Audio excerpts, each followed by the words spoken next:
Look for the bare necessities, the simple bare necessities. Forget about your worries and your strife. So, my lady and I just got back from watching The Jungle Book at a local theater, and having grown up on the animated classic from the 60s, this movie actually had a lot to prove. The Jungle Book, way back from 1966, is not even close to my favorite Disney classic, but it's highly quotable and very fun, and it's something I've watched dozens of times. Going into this new movie, considering all the Disney remakes that have been happening over the past couple of years with Cinderella and Maleficent and all those others, I wasn't expecting all that much. But yeah, this movie is anything but the lazy remake I was worried it might be. The animation is breathtaking. I mean, looking at this film, you could swear that they were going to an actual jungle, filming on location, but no, everything is a set.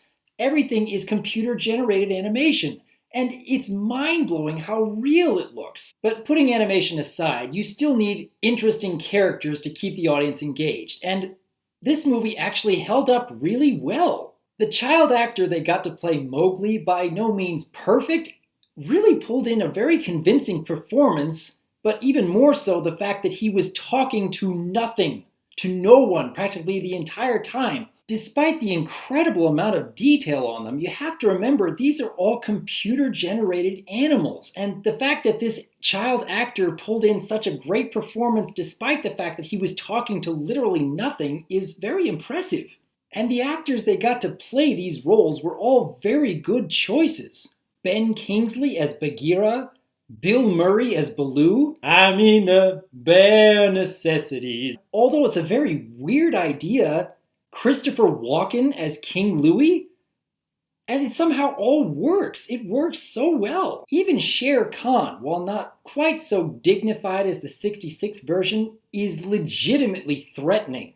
Just through the words he speaks, he will definitely leave an effect on the audience. I have always enjoyed the characters from the 66 version. I've watched them many, many times. But if I actually had to compare, I think this newer version of Mowgli is more interesting. I was more invested in his struggle and what he had to go through. With all of that said, I think the 66 version is going to be the one that's more remembered in the long run. I have thoroughly enjoyed this newer version, but I can't think of as much of a reason to go back and watch it again and again as I did as the original animated classic. Bill Murray certainly had some funny bits here and there and a few quotable lines, but I think I had more fun watching Phil Harris. And while it was certainly strange but very effective seeing Christopher Walken playing the part of King Louie, again, I had a lot more fun with the original. And considering Disney's last film that had such a wide variety of animals in their cast, I have to say that Zootopia is still the superior movie in my mind, and if you haven't seen that, definitely go watch it. But for everyone who has already seen Zootopia and enjoyed the original Jungle Book from '66, I'd say definitely give this new movie a watch. If nothing else, you will be blown away by the visual spectacle and have to keep reminding yourself that this isn't a real jungle and these aren't real animals. I really hope that Disney continues this trend of exceeding my expectations because so far this year they've done a fantastic job. And who knows, maybe we'll get some more adaptations that actually turn out a lot better than people might think.